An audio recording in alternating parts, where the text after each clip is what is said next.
Olá, família querida! Que alegria, que bom que a gente está junto mais uma vez. Chega mais, sabe? Vamos abrir o coração e mergulhar no que Deus tem para nos falar hoje pela palavra dele. É sempre, né, um novo fôlego, uma nova direção para a nossa vida. Pois é, sabe aquela sensação de incerteza? Quando tudo ao redor parece instável e o medo de repente bate na nossa porta? Aquele momento em que a gente sente que a única coisa a fazer é olhar para cima? Então, é exatamente para esses momentos que a palavra de Deus hoje vem como um abraço, mas também como um desafio. Então, vamos lá, vamos mergulhar nisso juntos. As leituras de hoje, olha só, são Gênesis, capítulos 46 e 47, e também lá no Evangelho de Mateus, capítulo 14. E o que a gente vai ver? Duas histórias, nossa, incríveis, sobre jornadas que exigiam uma confiança absurda em Deus. E olha que interessante, nós vamos olhar para duas jornadas que são, assim, bem diferentes uma da outra. Uma é mais lenta, planejada, a outra é super intensa, espontânea.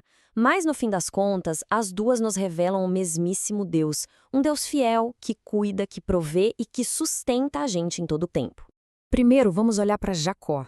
Imagina só a cena, um patriarca já idoso, levando toda a sua família, a gente está falando de dezenas e dezenas de pessoas, para uma terra completamente estrangeira, o Egito. Por quê? Porque a fome estava severa em Canaã. Mas no meio disso tudo, havia uma promessa de Deus de cuidado, de provisão. Foi uma jornada longa, sabe, feita passo a passo, toda baseada numa direção muito clara que Deus deu para ele numa visão, de noite. É uma nação inteira se movendo debaixo da mão soberana de Deus.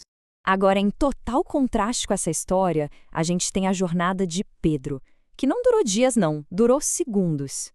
Pensa bem, no meio de uma tempestade violentíssima, ele vê Jesus, e num impulso de fé, ele pede para ir até ele, andando sobre as águas.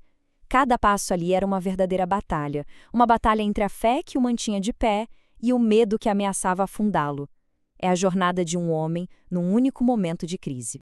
E aqui, gente, está o ponto central, a grande lição que une essas duas histórias tão diferentes. O que determina se a gente anda ou se a gente afunda é uma coisa só: o foco do nosso olhar. Simples assim. Quando o nosso foco está na tempestade, nas ondas, nos problemas, o resultado invariavelmente é medo, dúvida e a gente afunda. Mas quando o foco está em Jesus, aí o resultado é confiança, é coragem e a capacidade de andar sobre o que parece impossível. E o mais incrível é que esse mesmo Deus, o Deus que proveu para Jacó e que sustentou Pedro, é o Deus que provê tudo o que a gente precisa na nossa jornada hoje. Ele não nos chama para sair do barco e depois nos deixa por conta própria de jeito nenhum. Vamos ver um pouquinho de como essa provisão se manifesta na prática? Olha como a provisão de Deus é completa. Ela cobre tudo. Primeiro, na nossa vida espiritual. Ele nos dá a direção em oração, exatamente como fez com Jacó. Depois, na área emocional, ele nos faz um convite. Entregue a ansiedade para Cristo, porque Ele é o Senhor da tempestade. Na área relacional, a provisão dele é tão grande, que alcança a nossa família inteira, como aconteceu lá com Jacó. No nosso ministério, somos chamados a servir com fé, mesmo quando a gente não tem todas as respostas. E por último, mas não menos importante, na área financeira, a gente pode crer que Deus sempre reserva o melhor da terra para os seus. Então a gente volta para aquela pergunta, né? O ponto crucial é esse: onde é que está o nosso foco? Eu quero convidar a gente agora por um momento, reajustar o nosso coração, realinhar a nossa fé e nos voltar completamente para Ele. Vamos orar juntos? Sim. Senhor, a gente sabe que as tempestades vêm. As ondas do medo, da dúvida, da ansiedade, elas se levantam com força. Mas hoje, o nosso pedido é um só: ajuda-nos a fixar os nossos olhos somente em Ti. Que a Tua presença se torne mais real para nós do que qualquer problema ao redor.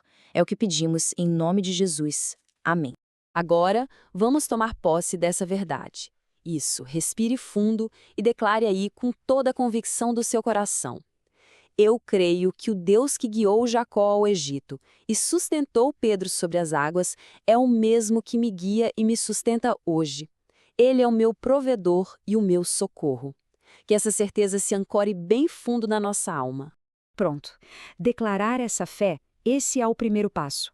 Agora vamos entender como é que essa fé se transforma em ação bem no meio das nossas tempestades.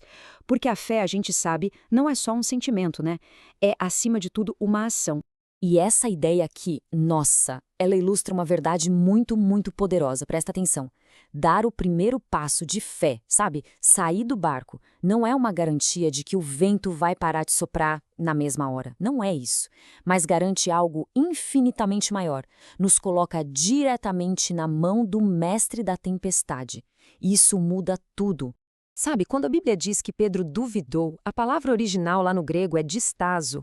E o que isso significa? Significa, literalmente, estar em duas mentes. É como se uma parte da mente dele estivesse em Jesus e a outra nas ondas. Uma mente na fé e a outra no medo.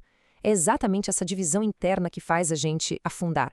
A vitória está em ter uma mente só, uma mente totalmente focada em Cristo. E é com essa reflexão que a gente encerra hoje.